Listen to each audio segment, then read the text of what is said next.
Okay, I think we should begin this next session, which concerns the experience of developing district heating and cooling businesses in 4 different parts of Europe. So we'll be looking across a wide range of European countries and systems and support frameworks for the development of the district energy business sector. I'm very pleased to be able to introduce 4 extremely varied and interesting speakers with some fantastic comparable, I think, experiences of the development of the sector across Europe in its different phases and stages. We heard a lot in the first session in this room this morning about the European Union plans for an energy union and the major ambitions there. But when it comes down to it, what happens in particular in the ground and on the ground and in relation to the development of district energy services still depends very heavily on the regulatory and market frameworks in those different national economies of Europe. So what we're going to do for the rest of the morning is to hear from the 4 speakers. Dr. Tim Rotheray for the Association for Decentralised Energy in the UK is going to speak first. Tim is a colleague that we have now worked with as researchers at Edinburgh University for a number of years. So I know how hard Tim has worked to develop the industry and to support it and to ensure that there is effective both industrial practice and regulatory support widely based in Britain, growing a lot of initiatives, a lot of innovation in the UK at the moment, which certainly Tim has been a major contributor to through the association. Tim is going to talk about customer care and district heating and cooling in the UK context. After that, we have Kathalijne Bouw from the Netherlands, who is a researcher at the Hansa University of Applied Sciences in Groningen, as she was teaching me to say earlier, more or less, maybe. And Kathalijne is going to talk about the transition, an area that's very important in Britain as well, the transition from methane gas for heating, which is very common in the Netherlands as it is here, to a sustainable energy system for heating and cooling. We'll then have Rimantas Hermanas, who is chairman of the Lithuanian District Heating Association since 2015 and a member of the Lithuanian Committee of the World Energy Council. His background is very much in commercial development of district energy businesses, particularly supplying heat to Lithuania's cities. And he is going to talk about the success of the Lithuanian district heating sector and its movement in particular from imported fossil fuels to local biomass. We'll conclude with Tomislav Novosel, a researcher at the University of Zagreb in Croatia, who's going to put this all into the context, I believe, of European Union and national district energy planning and the integration of renewables into the sector, looking at keeping the connection. Very interested, I think, in the integration of heat and cooling and electricity markets. So we'll talk about that. Now, I'm going to be the shop disciplinarian, I hope, this morning. Each speaker, to be fair to our 4 speakers, each speaker has 15 minutes to speak. We're going to run the clock on them, which is there, so can I invite our speakers to keep an eye on the clock. I'll start jumping up and down if they don't show signs of concluding 2 minutes before the end. That gives us a few minutes for audience questions after each speaker and 10 minutes to round up at the end before we head out for lunch. Can I remind you that you can participate through Slido, the point that's up on the screen there, so if you want to enter questions, please do. And at the end of this, you get rewarded with a lunch break. So without further ado, can I introduce Tim Rotheray? Thank you very much. Aha. Do I need to click on this first? Oh, that's cheeky. They've already started the timer. Good morning, everyone. I'm Tim Rotheray. I'm the director of the Association for Decentralised Energy. Our organisation exists to ensure that the work and the businesses that you have can have a business in the United Kingdom, not just for the short term, but for the long term. And I'm going to talk to you a little bit about district heating in the UK, how it's perceived, what we're doing, and what it is that you can do to help me and my team do a better job. The first thing that I want to talk about is the fact that in the United Kingdom, we have this word, the trilemma, and it has also expanded into other jurisdictions as well. And the idea of the trilemma is really that we have to achieve a cost-effective, secure, and low-carbon system.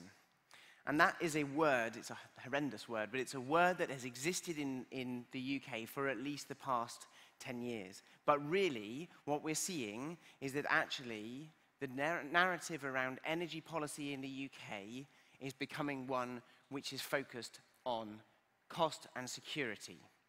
Now, there is a myth with this idea of the trilemma that the energy system has just got to achieve these three things.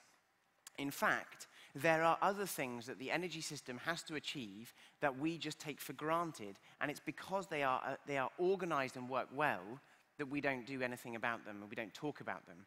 The obvious one is safety. If the gas boilers, Britain has 80% of its home heating with gas boilers, were regularly exploding, then we wouldn't be talking about a trilemma, we would be talking about a quadrilemma. If the people regularly being electrocuted in their homes or offices, we would be talking about safety. And what I think you will see happening, and has to happen in the UK, and more broadly, is that carbon becomes just like safety. It is a given. And so when we talk about district heating, the decarbonisation of district heating is just a must. We have to achieve it. And therefore, the discussion that we have in the United Kingdom is entirely, has to take that as an assumption and then move on to talking about how this is going to give customers better value heat and reliable heat supplies. So that's how we're talking about it.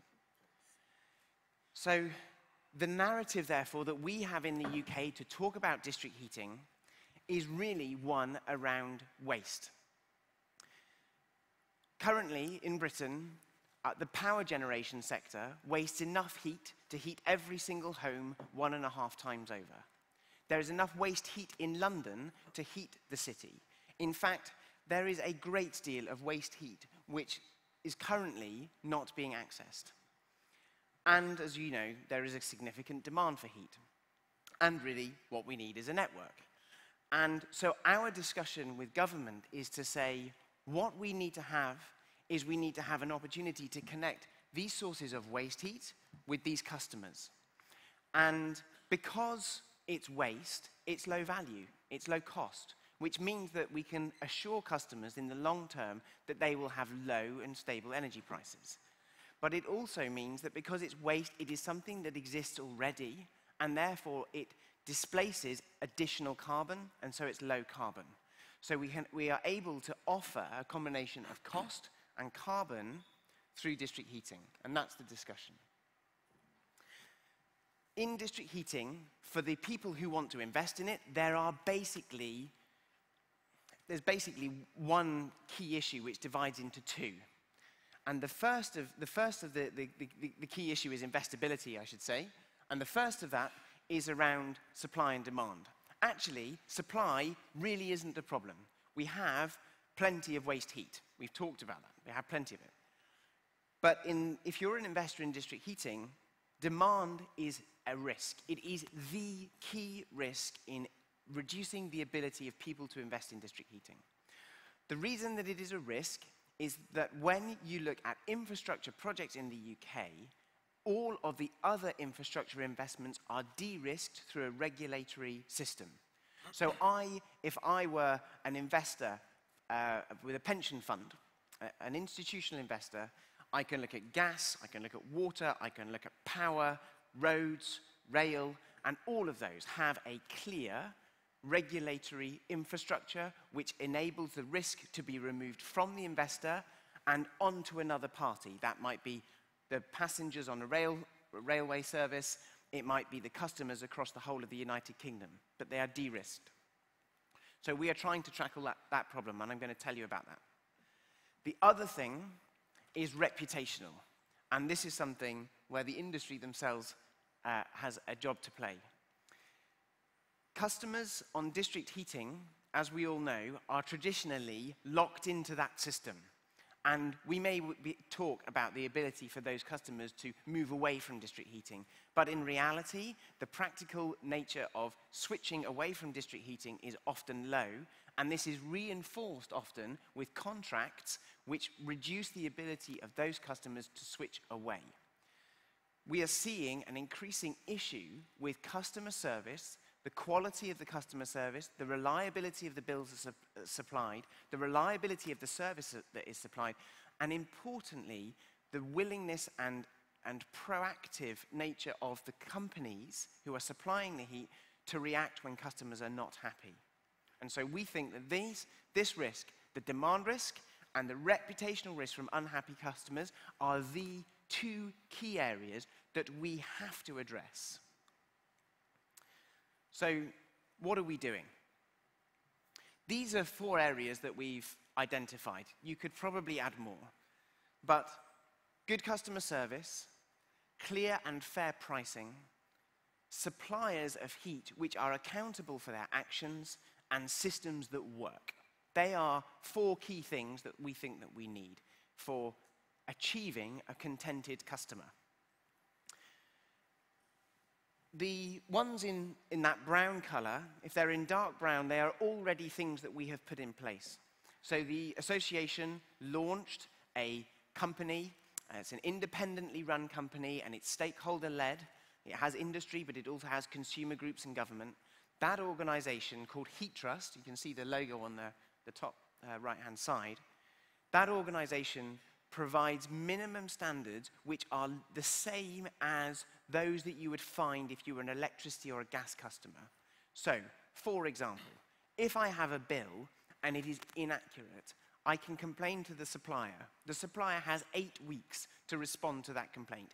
If the response that they make is not something that I as a customer am happy with, I can go to a third party, an ombudsman, who is completely independent. It costs the customer no money, and they can rule. And if the ombudsman rules against the supplier, they can award the customer up to £10,000 in compensation for every complaint that they make. They don't normally go that high. In fact, I don't know of any case where they have. It is the same ombudsman that exists in the electricity and gas sector.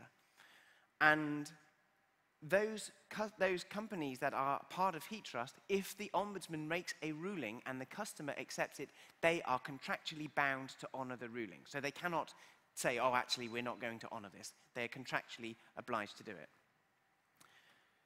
The challenge that we have is that district heating is complicated, and there are different business models, and we can only cover about 50% of the market right now. So the piece of work that we're doing at the moment is on the bottom right-hand corner, which is trying to extend it to cover all district heating customers. So that's the first thing. The second thing is these effective systems. One of the things that we are becoming increasingly aware of is this is a growing industry, and just like a growing child, it is suffering from growing pains. We are growing perhaps very quickly, and because we're growing quickly, one of the impacts is that the supply chain is stretched and quality is falling. And one of the things that we as an organization think is absolutely vital is that these long-term assets operate well. So we have developed a code of practice for district heating, which is basically the first standards that have ever been written for district heating. We've done that jointly with another organization called CIBSE, and that's the red document on the bottom. But standards aren't enough. You have to have standards which are enforceable. So we are currently in the process of developing a compliance scheme, a scheme to make sure that district heating schemes are properly built, and crucially, that the performance that was promised at the beginning is delivered in its operation. So that is another area of key work. Now, the 3 in red, the length of the contract that the customer has the ability for the supplier to be held to account, even to the point of losing their right to supply customers if they fail, and the overall price of the cost of the heat that is supplied, the price that is charged to the customer, we are not allowed to investigate any of those areas. The CMA is the Competitions and Markets Authority. It is the regulator for markets in the UK. If we were to step in and say, this is an unfair price or this is a fair price for district heating, then they would regard us as having breached competition regulation, and as my members regularly remind me, the maximum fine for breaching competition regulation is 10% of global turnover. And we have some quite big companies in membership, and so that is something that we stick well away from. So, in order to deal with that, we have said that what we need is some policy recommendations. So, in March this year, we recommended to the government, and the government accepted and welcomed, that we as an industry would work to make recommendations on what should happen to address these key two issues. One, the demand risk, to make district heating investable from a pure demand perspective, and the second is to address the issue of customer detriment or customer service. And so what we are currently doing, working with industry members, working with the Competitions and Markets Authority, government, the regulator, Ofgem, and those that represent consumers, known as the Citizens Advice Bureau, we have all of those groups around a table, and we are seeking to develop a series of proposals that will achieve these two key aims. The investability part is not just about enabling district heating to expand. It is also about achieving fair prices for customers, because the key determinant in the cost of heat in district heating in the UK is the cost of the money to build the network. So what we're seeking to do is to pull down the cost of the money by bringing in lower cost capital. If we can bring lower cost capital, more investment will go ahead, and more customers will have lower cost heating from district heating. We are going to also examine those issues which I mentioned on contract length, contract reopeners, and fair pricing. And one of the issues in the UK is that we will have to find some kind of a solution to the question of switching, because that is a key issue in the UK. We encourage everyone that you can achieve a better deal by switching. How are we going to ensure that we can invest in a heat network and make that a long-term proposition, at the same time as ensuring that the customer can switch away or have recourse when their supplier is not delivering up to expectations? That is a key issue for us. So finally, the final thing that I think is really important, the association, and I'm fortunate to work with an excellent team. Some of them are here, and I hope that you've had an opportunity to talk with them. But we're small. We have a team, including the Heat Trust, of 11 people. The scale of this challenge is huge, and it is about the survival of the industry. If we get this right, if we reduce the cost of district heating, if we make it investable, and if we deal with customer service, then we have a bright future. If we don't, we have quite a bleak future. The current level of growth, which is excellent, is at risk from us not addressing this. And the industry, the companies, the people who are involved, from local authorities to the large multinationals to the small startups, everyone needs to take ownership of this issue.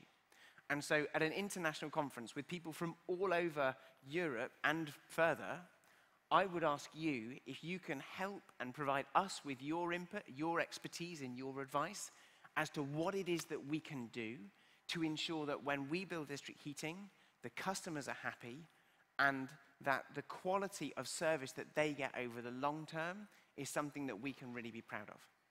Thank you very much.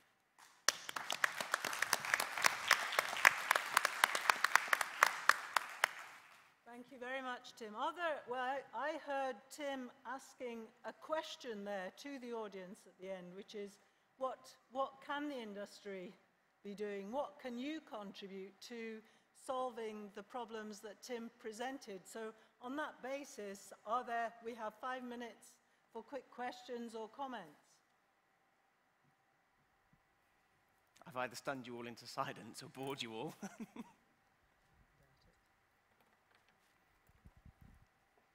Perhaps I can ask Tim just to tell us a bit more about the industry task force and its timetable and when you would expect those reports and findings to come out. So the original timetable was given to us by the government because we made a recommendation and we said we would like you to ask us to do this because we don't think that you have the resource to do it. So when that was in play, we also were expecting to have a general election, not now, but in 2 years' time. And so what we did is we said, this industry, we have funding for district heating until 2021. What we said is we have got to make sure that there is no funding cliff edge. So we need a new structure for ensuring district heating investment from 2021. And therefore, we will probably need new legislation in Parliament, which effectively meant that we had to complete this work by the end of this year, this calendar year, so by December. So the current timetable is based on that. We are currently doing a series of about 7 meetings with these industry stakeholders. We are going to get all of their input, and we are looking at the questions I talked about. And then what we're going to do is publish, hopefully, a report by December. But one of the things that's becoming increasingly clear, and is not perhaps surprising, is this is very complicated. And so we will probably produce a framework of ideas and say these are key things, and then we will have some suggestion for future work.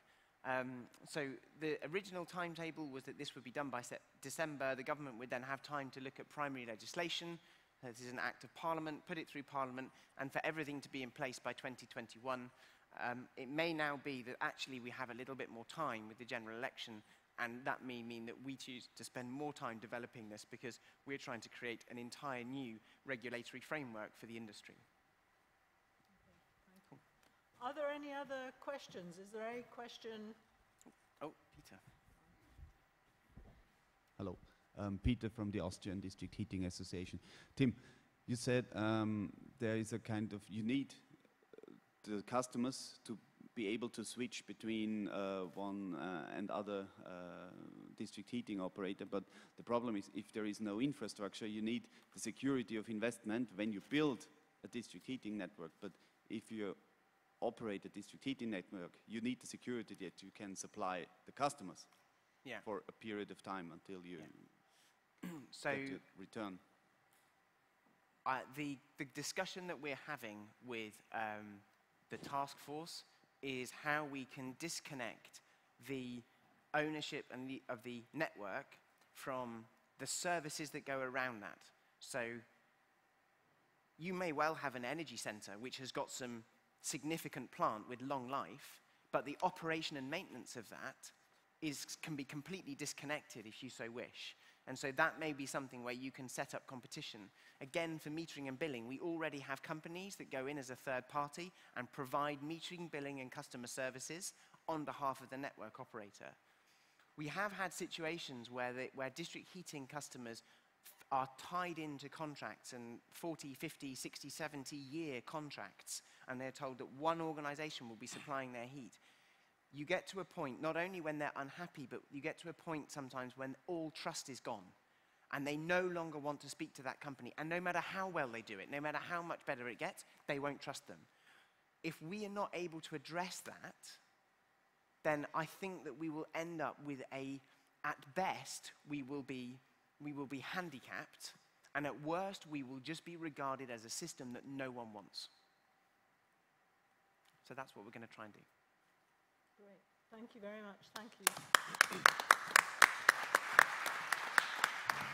So can we move straight on to Catalina?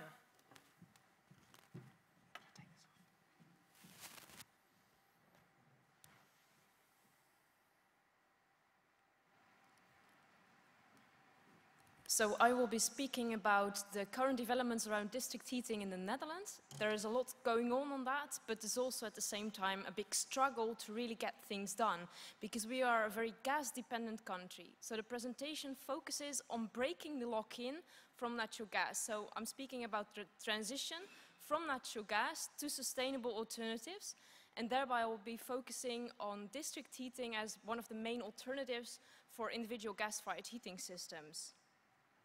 Short outline of the presentation, I will give a short history of how the lock-in was created.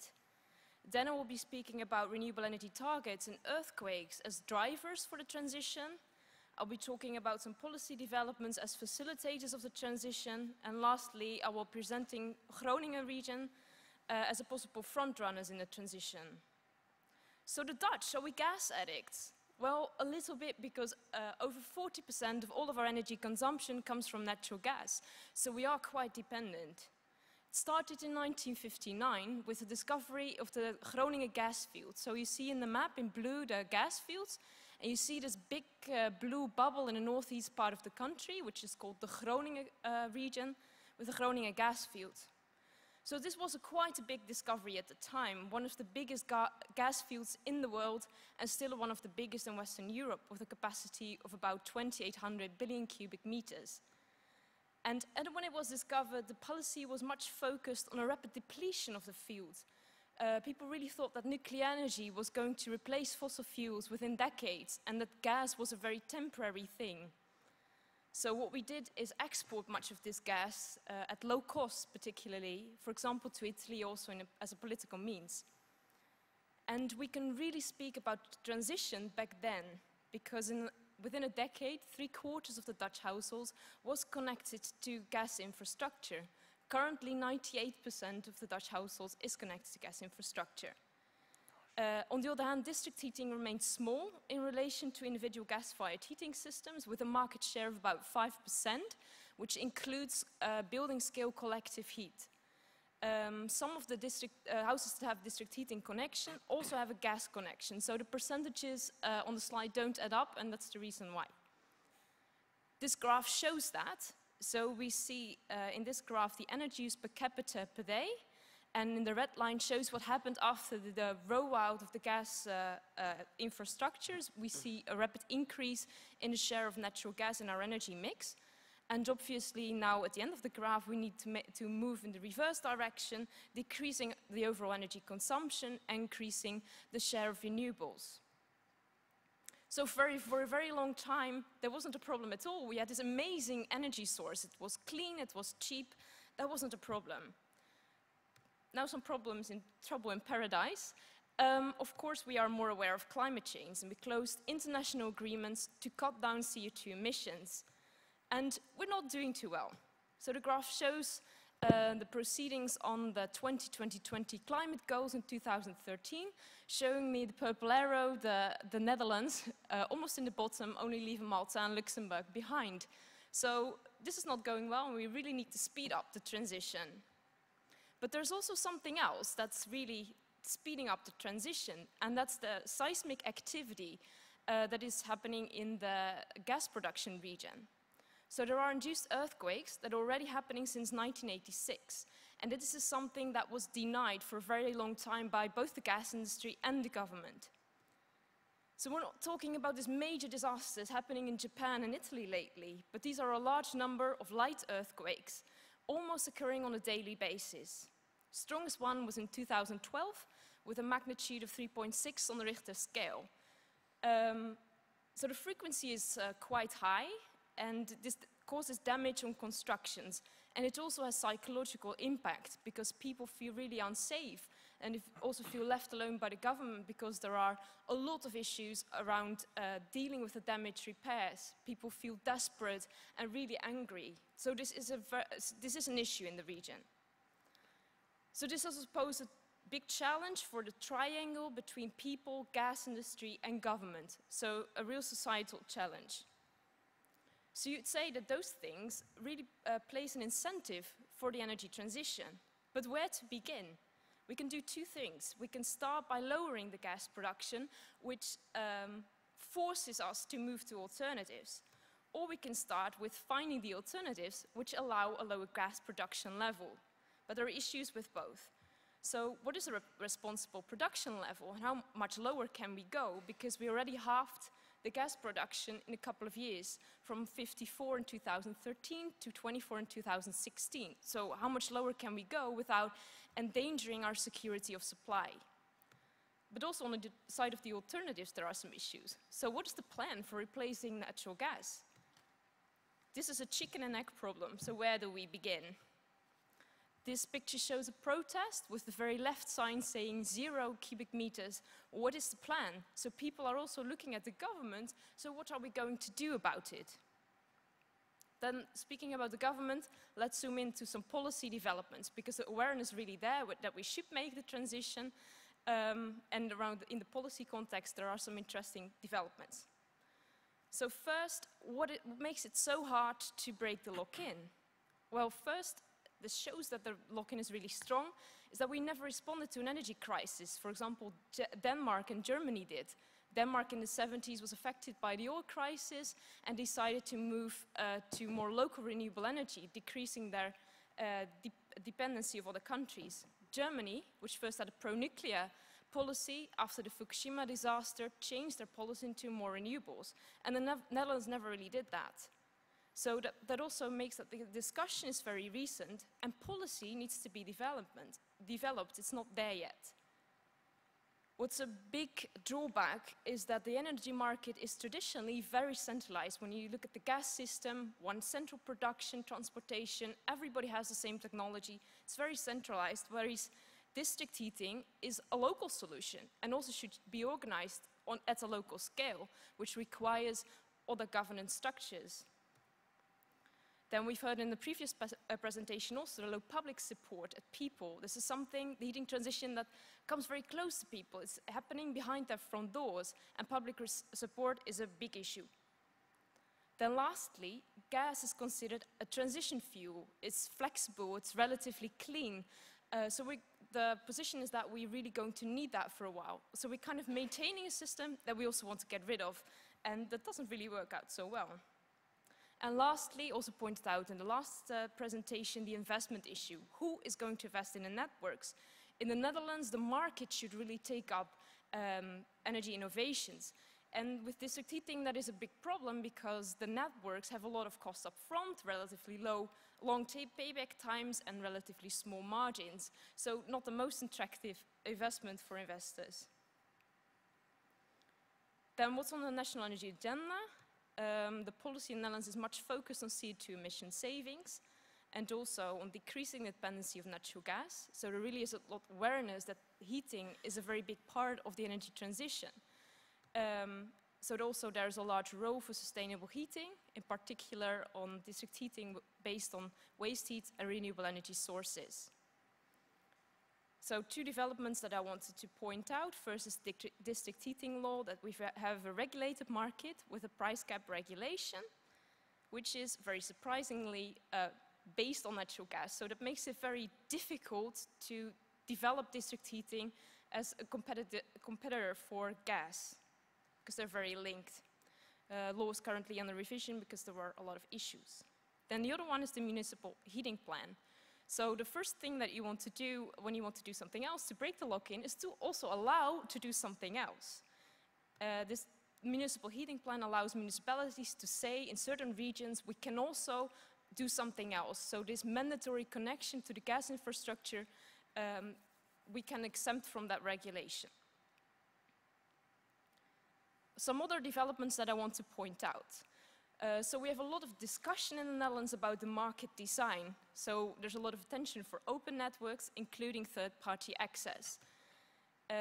Also, we're talking a lot about the prices, to how to make district heating more competitive with gas. So either by subsidizing district heat prices or by increasing the taxes so that we make natural gas more expensive. Another option is to socialize the district heating networks, meaning that all end consumers pay the same price, and this creates a more or less level playing field between heat, electricity, and gas. Also, what we see is a lot more new stakeholders entering the market, also in new corporations in the value chain. So we see, for example, water companies and grid operators being more active in the district heating sector. So let's zoom in the region where it all started, the lock-in, Groningen. So can this region also be a front runner for change? Well, we don't know if they're really going to achieve this front runner position, but there are a few things that make a good breeding ground for change. So we've talked about the earthquakes, but also this region has a lot of demographic decline. Also, it has the highest unemployment rates of the country. So local government really see this energy transition as a means to give the region new economic perspective. So together that makes up for a good breeding ground for change. But also, this is a low-density region, and we would talk about district heating as one of the main alternatives. We usually apply this in an urban context. So this is going to be a problem, because to be a front runner, we're not aiming at developing a few projects, but we're really looking at the whole region to make the transition. So as we see in the next slide, we need to look at different solutions for different areas in this region. So we have the city, we have a large rural area, and we have an industrial area with a port. So only one city. And in the city, the focus is on creating smart district heating. We are developing a geothermal district heating grid. So this is the first big innovative project in the region that shows that we're really serious about this. Then in the rural area, the focus is on safe and sustainable villages. So here we can look at small-scale district heating systems, but mostly we will focus on individual solutions, such as all-electric. And also, local energy initiatives will be more important in organizing the transition, so that also determines the kind of solutions that we're opting for. See also in this picture that there is also disconnection when we talk about energy production and consumption. So the waste heat from the port, for example, we cannot use in the city because distances are too long. So what we're talking about is, when we talk about district heating, is that it is embedded in the overall energy system. So we're speaking about hybrid energy systems. Hybrid in the sense that we're combining both fossil fuels and renewables. We're looking at different scale levels, so centralized and distributed energies, but also collective and individual systems, and different energy carriers. So when we look at the district heating with the interactions with other energy carriers, we can look at smart synergies. And this is something that relates to the research that we are doing in my university. So just to give you some examples, we're looking at coal recovery and LNG regasification. Another one is we're looking at heat recovery in power-to-gas stations, power-to-gas as a source for district heating. And we're looking at flexible heat and power in CHP plants. So there we're looking at how heat can be a source of flexibility in the power system, which is much needed with more renewables. And all of these are looking at interconnections between district heating and other energy carriers, also to create better business cases and to create a better competitive advantage of district heating. So we come at the end of my presentation and would like to also close with a question to you, because I've showed you how difficult it is to break the lock-in. I've also showed some solutions of how we can break the lock-in, but the fact is that we don't really know. So I was going to ask you what you would consider as key elements of an approach to break the lock-in of fossil fuels. Can anybody respond on that, maybe from your own experience?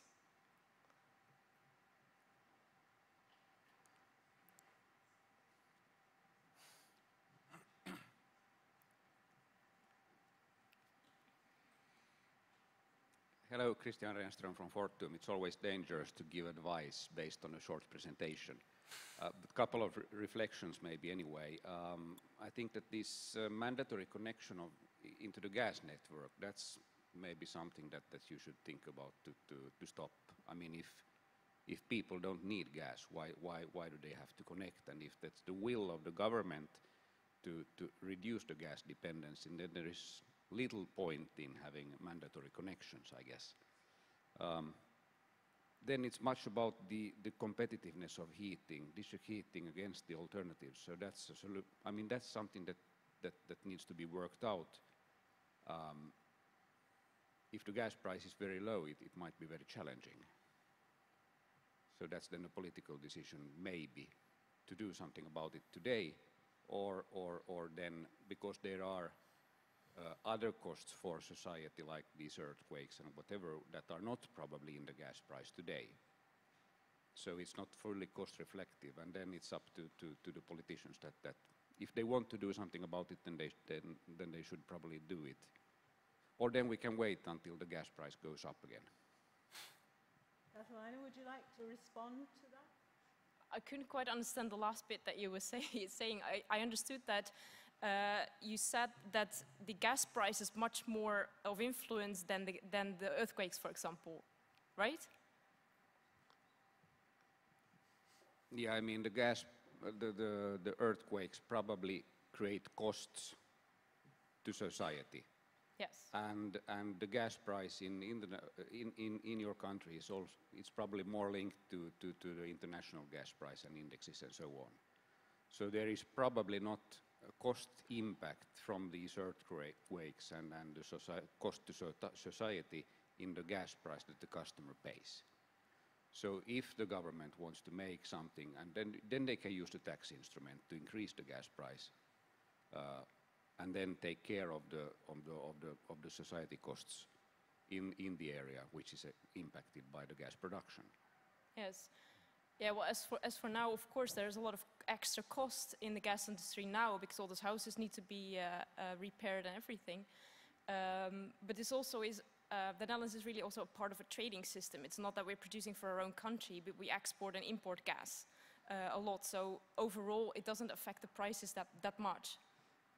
So it's more like a political and societal issue of people really forcing, also by lawsuits and everything, forcing the government to go to a lower production level of gas.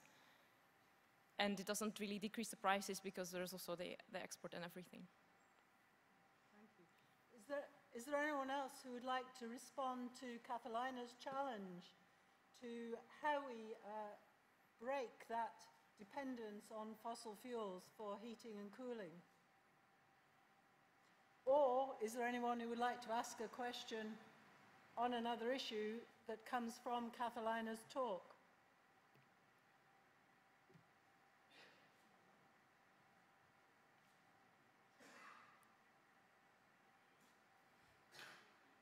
Solidas in Germany, and well, it's just one comment because you seem to exclude the potential of the rural area, and in Germany we have quite a lot of good examples of small communities which are 100% renewable thanks to district heating, and it's actually an advantage to have a land area available for including renewable energies.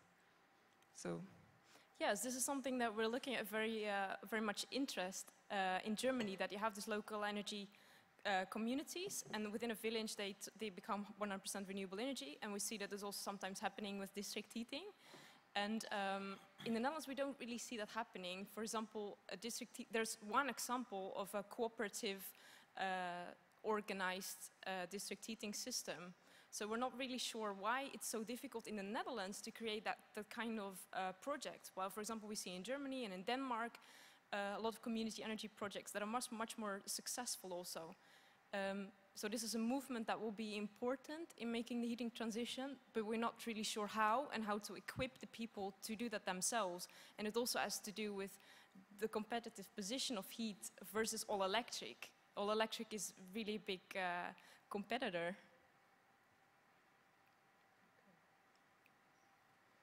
I think perhaps we should move on there to the third speaker, who is something of a counterpart. Can we say a big thank you to Catalina for a very interesting presentation. I hadn't realized there were earthquakes, for instance, in the region associated with the gas production there. So really revealing stuff. Thank you. Yeah. Thank you for your input also. And can we move on to Hemantas?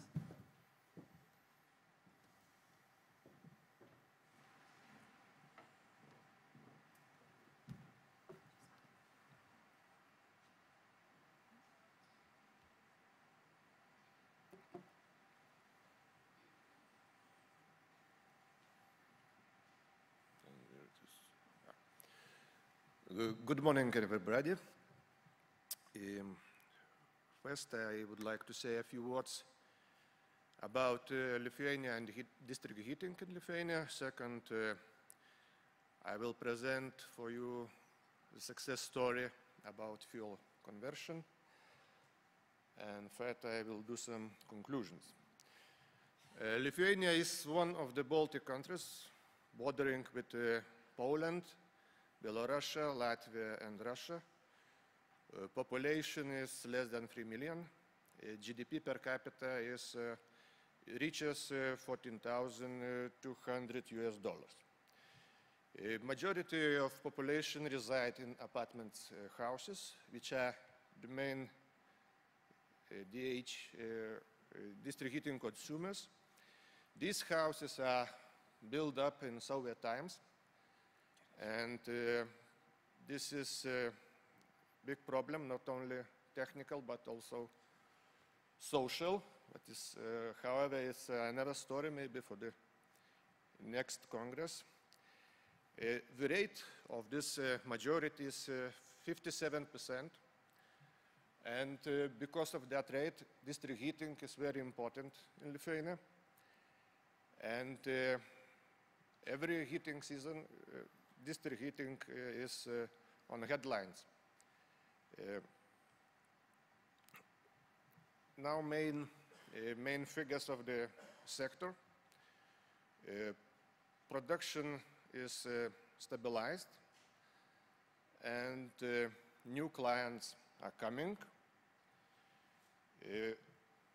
Fuel consumption for 1 megawatt hour is constantly declining, and it means that year by year we are more and more efficient. Losses in networks decreased twice. We anticipate 2 or 3% more in the nearest future. And now, maybe the main slide. There was no biomass in year 2000, comparing 60% after 15 years. Maybe this slide is more viewable, and the question is what has happened, why fuel conversion was so fast. Really, it happened in 5 years. The answer is on the next slide.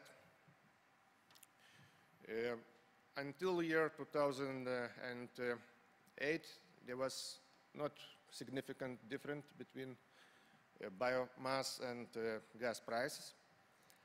And thanks to arrogance of Gazprom, they did not leave us another chance just to change expensive fuel, cheap fuel. And we started immediately. The main project was CHP in Vilnius. Vilnius is capital of Lithuania. We reconstructed, let's say, CHP, and output is 60 megawatts of heat and 17 of electricity. This project was very risky from technical point of view because we reconstructed old Russian oil gas boiler and combined it with a new German turbine. Up to now, it works without a big problem, 10 years. And this project breakthrough biomass in Lithuanian district heating. Then politicians woke up. They organized financial support, and let's say we did energetical revolution. Conclusions. First of all, energy supply, contribution to the EU and Lithuanian energy strategic objectives to reduce the dependence on imported fossil fuels by ensuring the security of supply. A very important economic benefit, because it's use of local resources, saving financial resources of the country, as the price of biofuel is about 3 times smaller than natural gas. Taxes. Taxes will remain in municipal and state budgets. 70–80% of the total forecasted fuel price consists of funds that remain in Lithuania. And it is calculated that if forecasted price of wood chips will be €208 per ton oil equivalent, macroeconomical price, it means the price excluding the funds who are left in Lithuania, will be €38 per ton oil equivalent. Same time, gas price is 500. Could you imagine difference? 500, 238. Average price of district heating is decreasing because of biofuel. Greenhouse gas CO2 emissions are decreasing because of biofuel. And what next? In year 2020, we will reach 80% of biomass.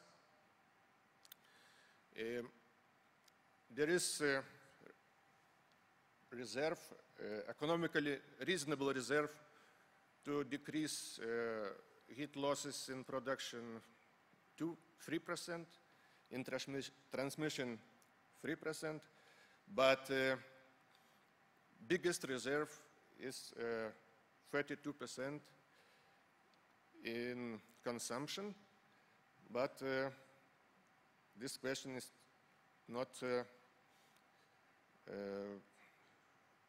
on the agenda today.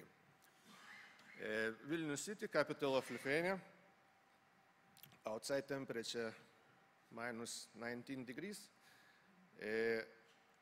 As you see, there are no chimneys. Pollutions are drastically decreased, but the question of consumption is not solved at all. That's the story. Thank you. Thank you.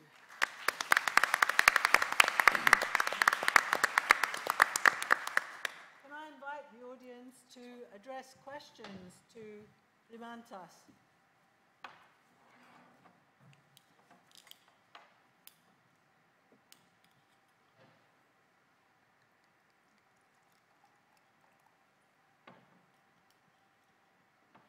Okay, Martin Hajcik, District Heating Association. The question will be very brief. There's quite a few countries in Europe now in the process of switching their power plants from fossil fuels to biomass, or building new power plants on biomass. Aren't you afraid that also prices of biomass can increase in Europe in not so distant future, and that you can be maybe again switching back to gas because biomass will become too costly? As I said, forecasted price for gas in year 2025 is 500, for biomass 200.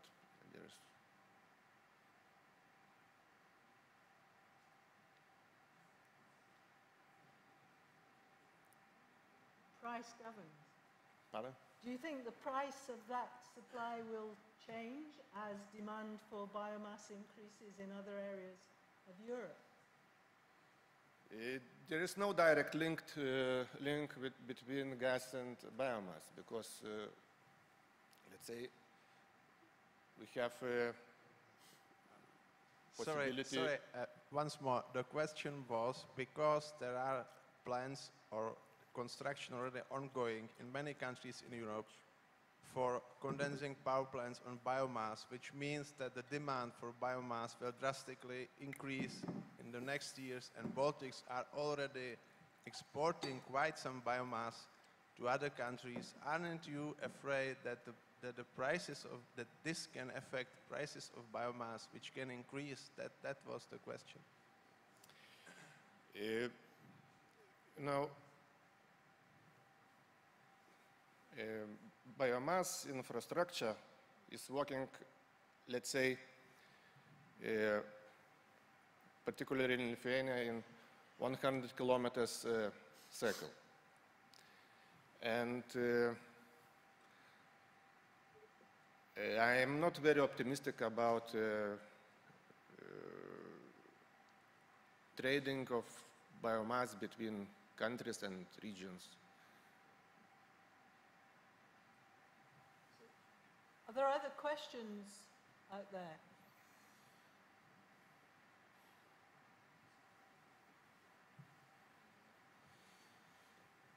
Yes, Henrik Lindstål, Tekniska verket, Linköping, Sweden. I wonder, are you developing the sector of waste to energy anything to accommodate your need for heat, using waste as a fuel? Sorry, I don't hear you. Are you developing the sector of waste to energy, waste incineration, in order to accommodate your need for heat? We have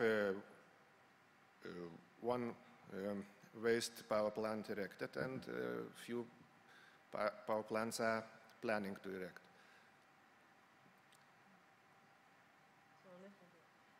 Can you tell us a little bit more, Rimantas, about the sources of biofuels in Lithuania? You seem to be saying this is forest. An internal market. So is it entirely from forest, or? Yes, biofuel in Lithuania is forest waste. What is left from forest industry? Anyone else in the audience with a question? There's one.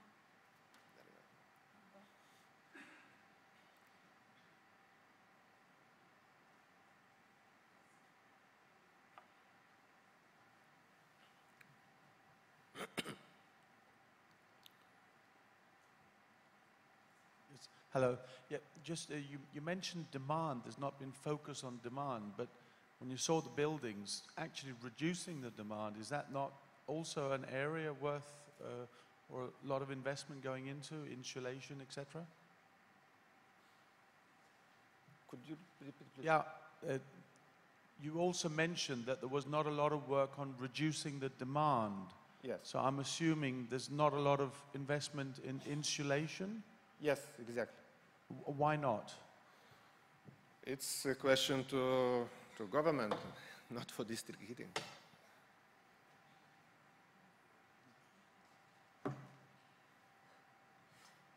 Is the Lithuanian government able to act on improving the energy standards of buildings? I'm not sure about able or not, but it must be done. There are plans, there is written on the papers, there are programs, but in reality it is like it is. Like other countries. Okay. I think we should say thank you very much to Rimantas there for a very different, real contrast between the Netherlands and Lithuania.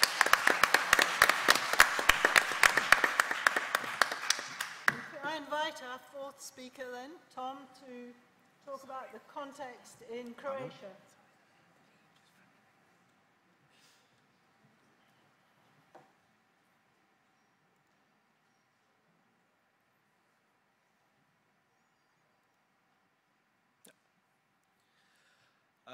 Hello everyone. I will focus most of this presentation on the multiple issues that are facing the Croatian heating and cooling sector.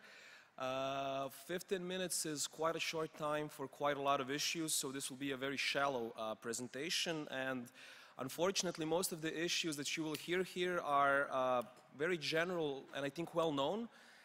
Most of the issues are very common in East and Southeast Europe, so I'm not sure how much new information you're going to get from me. But since I'm already up here and it would be quite rude of you to leave in the middle of my speech, I think you'll have to bear with me. But it will be short, just 15 minutes, so it won't be too much.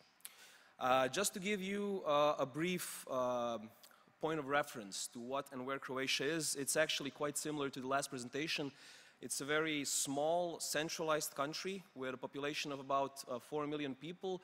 Of that, about 1/4 lives in the capital. It's a very young democracy, having declared its independence only in '91, and it is also the newest member of the European club, so good for you for having us. When we talk about the district heating in Croatia, it encompasses about 10% of the total heating and cooling sector, and from here on out I'll just stop saying heating and cooling because there's no district cooling in Croatia, so it's heating, it's only heating. There are some positive points, at least to a part.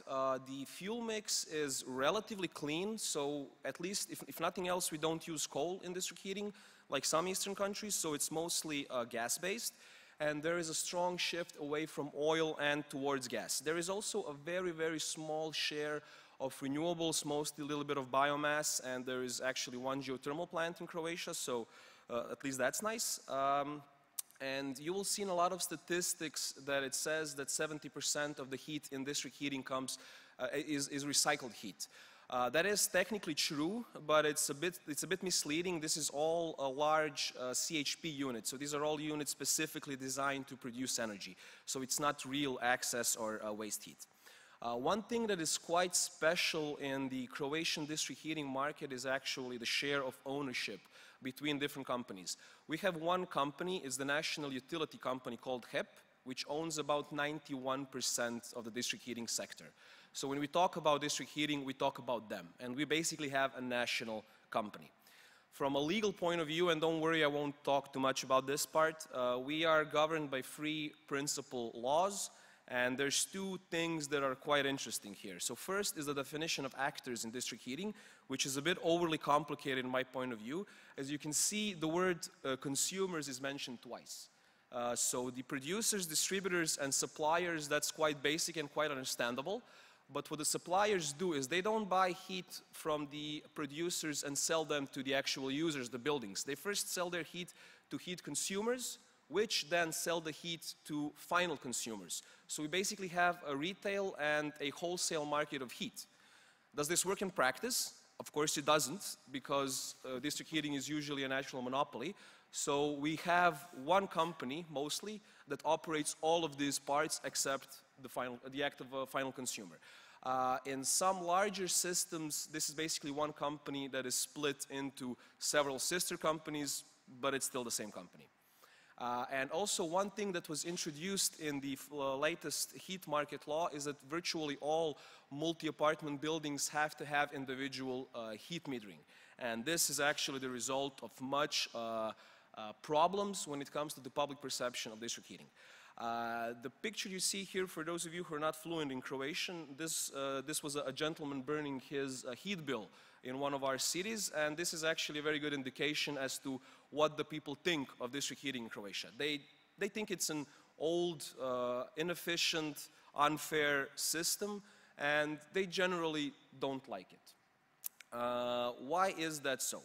Where there are a couple of problems, some are fair, some are more opinion-based, but let's just quickly go over them. So when we talk about the several technical issues, they can more or less be classified in the demand and the supply side. So when we talk about the users, these are old buildings, mostly not properly insulated. We have vertical piping distributions, and all of this results in the need for high supply temperatures. It's very difficult to meter heat. We're basically forced to use heat cost allocators because it would be too expensive to install anything else. And in a lot of cases, there is no production of domestic hot water, not even when CHPs are used. So Zagreb, for example, does supply domestic hot water, but most other systems don't. And when we talk with the district heating operators about this problem and, you know, maybe trying to add this portion of the market, they actually don't want to do it because they would lose money on every kilowatt hour they would sell in summer because of the lower temperatures, the inefficiencies in the systems and so on. They just don't really want to do it. The systems themselves are also very old. The pipes are usually 40 years old and more, not properly insulated, some are leaking and so on. So we have also a lot of losses in the production and distribution sides. There's actually, let's say, funny example from the city of Karlovac, where they actually lose a lot of water. The losses are not just heat, there's also a lot of leakages. So they lose a lot of water and they have to replace it with cold water. And at one point, because the city lies on 4 rivers, I was discussing, and electricity is quite cheap, I was discussing the potential to utilize large-scale heat pumps in the system. And he said, that's a very good idea. We could use heat pumps to preheat the water that we're feeding back into the system. So it's not about fixing the pipes. I mean, this is like the patient has cancer and the doctor is giving you cough syrup. And the worst thing is economically it makes sense.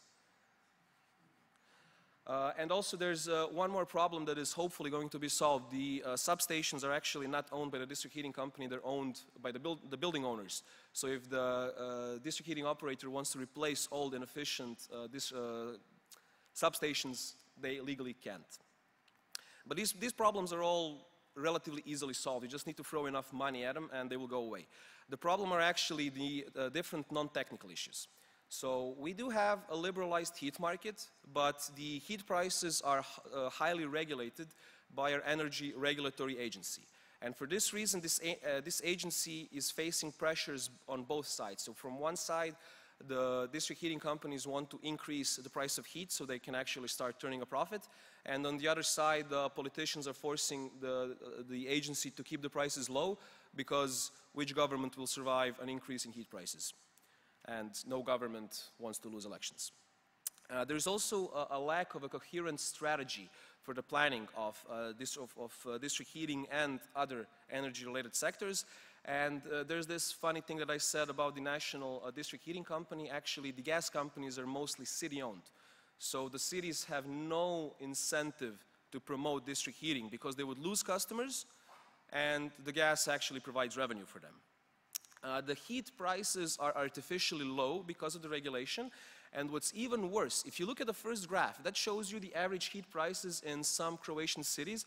I don't know how well you can read them, but I'm also assuming you don't know most of these cities. But just to tell you, Slavonski Brod, Vukovar, and Karlovac have some of the highest prices. Karlovac region is one of the poorest regions in Croatia. And Vukovar and Slavonski Brod are in a state of special government care because they're so poor. And they have a much higher heat price than, for example, Zagreb, which is the capital and one of the wealthiest cities in Croatia. So this is another huge problem because the citizens feel everything is a bit unfair. And there's also a huge problem with the lack of zoning. This is a map of the city of Velika Gorica. It's our 6th biggest city, and it's one of the, it has about 30% coverage of district heating. I don't know how well it is shown here, but in red you can see the district heating distribution grid. In green you can see the gas grid. And they basically coincide. So every consumer has access to, or at least the consumers that have access to district heating potentially or even actively have access to gas as well, which doesn't really make a lot of sense in my point of view. The idea of this presentation was to talk about disconnections, and if you were paying attention, you might have heard that I didn't really say the word disconnection up until now, and that is actually because we are not facing disconnections. People are not disconnecting from district heating.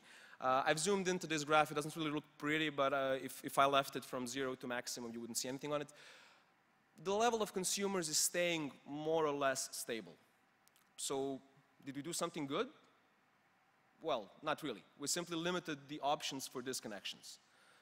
The latest heat market law, or the first version of the heat market law, said that if a building wants to disconnect from district heating, all owners have to comply. And the ownership structure of a building in Croatia is that one person owns one flat. So imagine you have a 7-story building, that's about 70 owners. Imagine the 70 of us trying to agree to go to lunch somewhere. Now imagine 70 people agreeing to disconnect from district heating. It's virtually impossible. The second iteration of the law has liberalized this a little bit. Now you only need 90% of the square footage of an apartment to disconnect. But additionally, you have to make environment impact assessment, economic feasibility assessment. If you do any damage to the system, you're liable to pay it. You have to find a new supply of heat for yourself, so everything is left to you. So it's very risky, it's complicated, and it's potentially dangerous. So nobody's really doing it. What would need to change in the system for it to start operating normally and at least come closer to something that's happening in Northern Europe? So the first, I would like to separate this in maybe 5 points. So the first thing that's crucial is the energy efficiency on the consumer side. Until the buildings are refurbished, we cannot reduce the supply temperatures in the systems, and we cannot really integrate low temperature heat, renewables, and so on, and we're basically stuck burning fossil fuels or biomass. The second thing is the energy efficiency on the supply side. So the production units should be modernized, renewables should be introduced, the pipes should be replaced wherever possible. All of this is very expensive, but it has to be done. Secondly, or thirdly, we need coherent planning. So we need to properly plan and zone the systems both on a local and on a national level. The prices should become more realistic, and I'm not talking just about heat. Our electricity price is, I think, 11 euro cents on average per kilowatt hour for households. So I think that's the second or third cheapest in Europe. The gas is very cheap, heat is very cheap. And all of this is basically indirectly subsidized, but it makes any kind of calculation of efficiency increase implausible, because if your energy is cheap, there's no need to be efficient. And finally, we need a strong push to teach the people what district heating is. They don't really understand it. They just see that 1 kilowatt hour of district heating is a bit more expensive than 1 kilowatt hour of gas, but nobody takes into account that if your gas boiler blows, you're going to have to pay a couple of tens of thousands of euros or something to replace it. So this is something that needs to be taught. There are some, no, I used the better part of this 15 minutes to rip on my country, and just to restore a little bit of my national pride, I do have to show that there are some positive examples.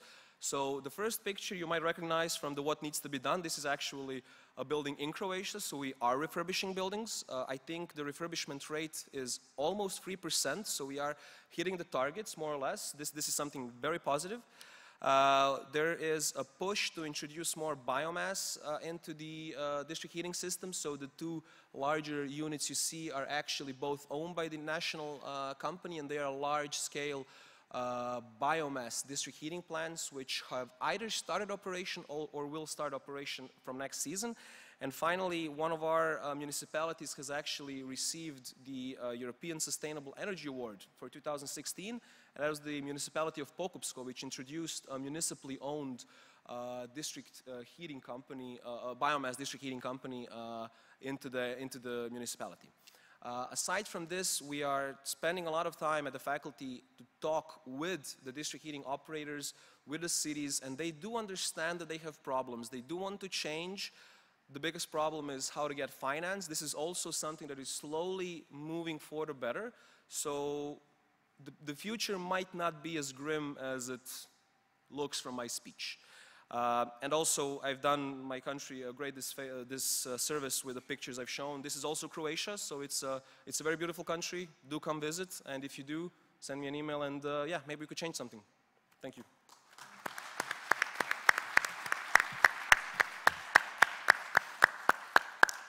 Okay, are there questions for Tom?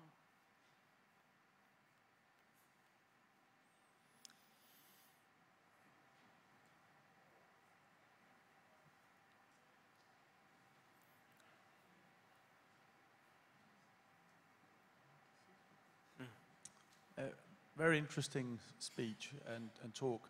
just an observation. I'm Danish. My name is Lars.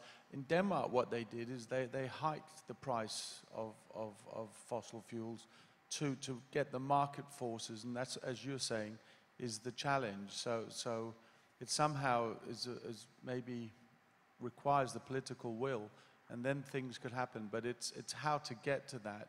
Sounds as though it's the challenge. But Denmark had a crisis, and crises were required. So can you create a crisis? You know.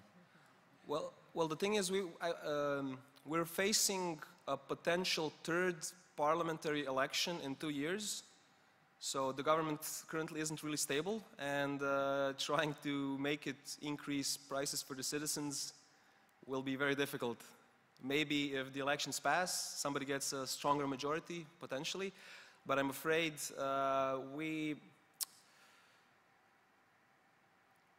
I don't know how to put it exactly, but basically energy, we come from a communist past, so we have this notion that, you know, heating, electricity, it's by the people, for the people, it should be free, you know, I don't care where it comes from, I just plug my phone in, it charges, and that's something that really needs to change. Because, I mean, in the end, we're also paying for it. It comes from our tax money, so it's still our money that's being pushed this way, so. But it's a process, it's a really long, difficult process. Tom, would you like to rejoin the panel, and perhaps we can have some concluding questions addressed to the whole panel? Actually, I might invite the panel members just to make a short comment on the presentations and their reaction to the other three presentations. Perhaps I could start with Tim, given you're right there. Do you have any reflections? I suppose the biggest thing that hit me is the two challenges. One is the contented customer piece, and it's very interesting to see that that's an issue in existing schemes and in a developing market like the UK. And then the success of the move to renewable or low carbon. And the thing that I kind of feel, and the thing that I feel like I've become more aware of at this conference, is that the move to a low carbon system means that we need to try and find ways to supply lower temperature heat. And that's actually quite difficult for dealing with inefficient buildings. And so it feels to me that there is one of the things that the industry at a European level needs to do is to link up better with the demand side reduction, reduction in demand on the customer side, and then we can move to lower temperatures on the supply side, and that means that we can incorporate more renewables and lower carbon heat sources. And it's something that sort of dawned on me during this conference and these conversations. Does anyone want to respond to that suggestion about the complete interdependence of those two issues if we're going to successfully decarbonize heat supply to buildings? Or if not, I'm going to move to Rimantas. Do you have a comment on the other presentations that you've heard? I will try. Is it working? Okay.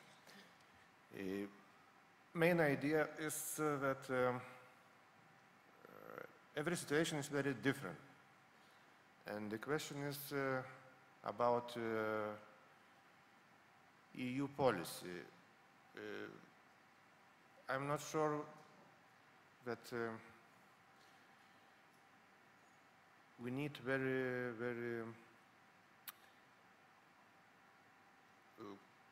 let's say, exactly policy because the situation is very different in every country. And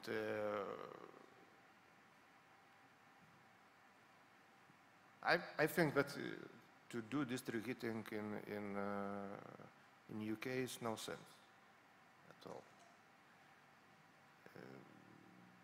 And because of different degree days in every country, different situation, let's say, between Croatia and Lithuania, situation is the same. but it's, let's say, very different situation in Holland, and there's no one solution, or let's say, I'm not sure, need we one policy for all countries or not. Yeah, interesting point. Anyone in the audience want to comment on that, or disagree with it, or support it? Are we, it's a curious position from the industry to suggest that district energy may not be appropriate in countries like the one we're sitting in Scotland. Is that shared?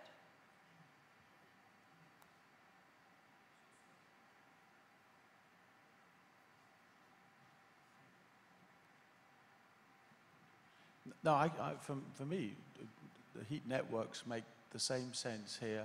It's insulation, lower temperatures, more. So the more the insulation, the more you actually, the outside temperatures don't matter. So heat networks make a huge amount of sense in the UK. So I didn't understand that comment. Why, if it's only cold, does it make sense? That was just my observation. Anyone else? In that case, I'm going to move on to Catalina. Well, I think although there are many differences between our countries, it's in the end also about creating more future-proof and sustainable district heating in many different ways. And then very important is also the resources of the specific countries. Of course, I've talked about gas, but also, for example, we've talked about biomass. In the Netherlands, for example, that's not an option at all because biomass is basically non-existent. So the solutions will be very dependent on the specifics of the country. So that was something that was clear to me. And Tom, do you want to come in there and pick up on? Yeah. You know, are the solutions so specific that, despite the fact we started the day, for instance, in here with a discussion about the common framework for European energy policy through proposals for an energy union, are the solutions when it comes to heat and cooling very local? Well, I'm not sure. I think the answer is both yes and no. I mean, as we've heard here, there's a lot of similar problems, you know, customer satisfaction, the dominance of gas, the issues on the demand side, efficiency, and so on. Some of the solutions are very universal. I mean, insulation is insulation. It has to happen everywhere. If you want to achieve lower supply temperatures, then that's the key. There's no way around it. And it doesn't matter if you talk about individual heating or district heating, it's something that has to happen. On the other hand, when it comes to the sources, again, some of them are very specific. For example, the lack of biomass in the Netherlands. But, you know, the sun shines everywhere. I'm guessing there are some kind of sources of waste heat in every country. So this side is also not that unique. It's probably more, the differences are more on a local level than on a national level. Nationally, I think we all have a lot of things in common, but it then becomes the specific issue of every individual system. But again, the differences in my point of view aren't that large. Very varied range of views there. Is there anyone in the audience who would like to respond to those or come in with a slightly different perspective again?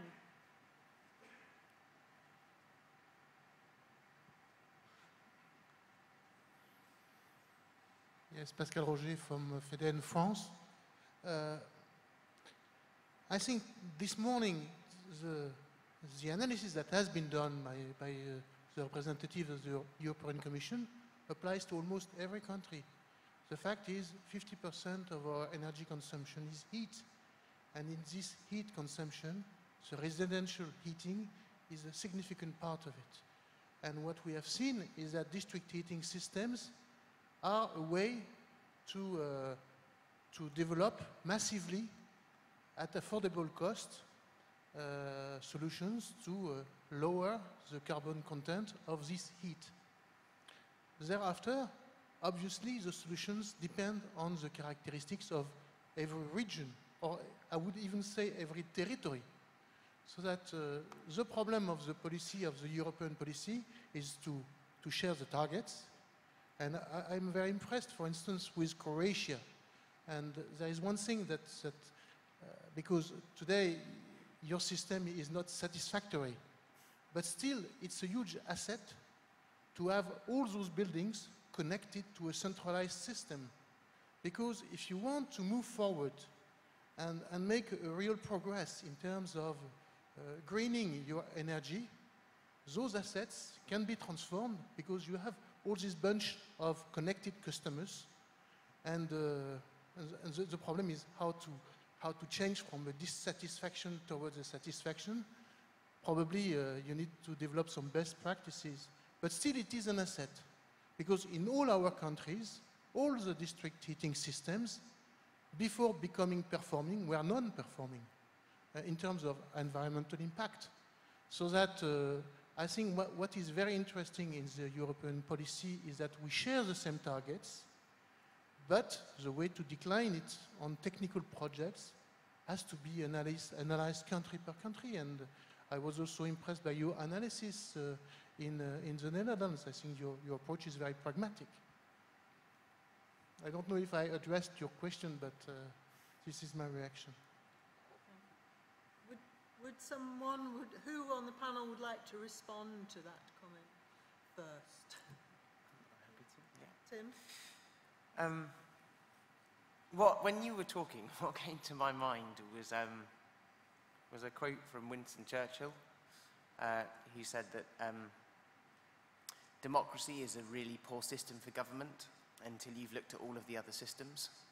And when you look at the challenge of decarbonising heat and space heating and hot water, whatever we're going to do looks difficult. There's no easy answer. It's either digging up the roads to put in more power lines, or digging up the roads to put in heat pipes, or finding a way to decarbonise gas, which looks expensive. All of it looks challenging.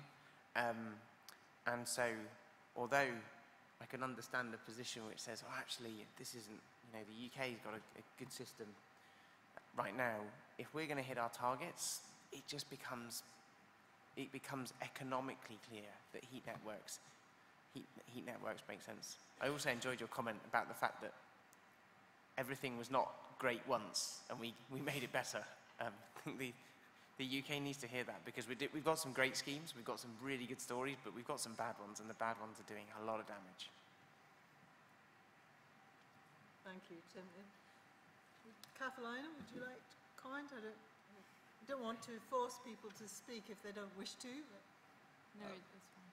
Well, I could say the thing for me is I'm a mechanical engineer, so I might not be the absolutely best person to be sitting on a policy panel discussion, but from my point of view and from a systems point of view, district heating simply makes sense. It provides a lot of benefits that simply cannot be achieved with individual heating. Of course, it's not a silver bullet, it's not suitable for absolutely every house on the planet, but especially in densely populated areas, be it in the UK, be it in Denmark, be it in Croatia, district heating simply makes sense. And I mean, the best source of heat is basically waste heat, and the only way to utilize it is with district heating. So I don't really see a better alternative, and I think maybe Winston Churchill's quote actually fits here quite well. Well, also, I think it's not about finding the best alternative to do some calculations and do our math and come up with the perfect solution. In the end, it's also many factors that determine what solution will be implemented eventually. Also, for example, I've talked about the Groningen region, where local initiatives are very important. So it's that the whole transition is left alone to the people themselves. And we all know what's going to happen. They build solar parks, and that's it. So that doesn't affect the heating demand. So the way it's organized, the role of the government, the national government and the local government, the way the people are involved will be very determining the solutions that we come up with, and much more than we sometimes think. So in coming up with solutions and developing the district heating sector, we should have more attention for that rather than figuring out a perfect solution and trying to implement that. But starting at the situation from the people, the local traditions, the local governments, the policies that are happening on the national level, and work from there, see what we can achieve from there. Thank you. Romantis, do you want to comment? I have a feeling that very different new technology is coming, and just let us wait and don't make any, let's say, rush about that. Yeah, I don't think there's a great deal of risk of that in Britain at the moment, but maybe in other parts of Europe. Yeah. Is there perhaps one other comment? Does anyone have a particular contrasting view or a question they would like to ask? They're all too interested in their lunch, I think, out there. Okay. Well, can I thank our panel of speakers very much. I hope the conversations will carry on over the lunch period. I think there are some very fundamental questions about the future of European societies and economies which have been addressed here. And all of us have a responsibility and some critical skills and expertise to contribute to solving them, particularly in this room around heat and energy efficiency. So I look forward to being able to study all of the creative and innovative work that's going on over the next months, not years. Let's not wait. Okay. And lunch, meanwhile, is in the exhibition hall. The next session commences at 1:30.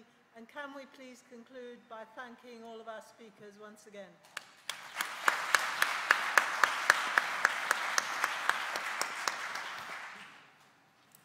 Thank you, Jan. Thank you. Well chaired.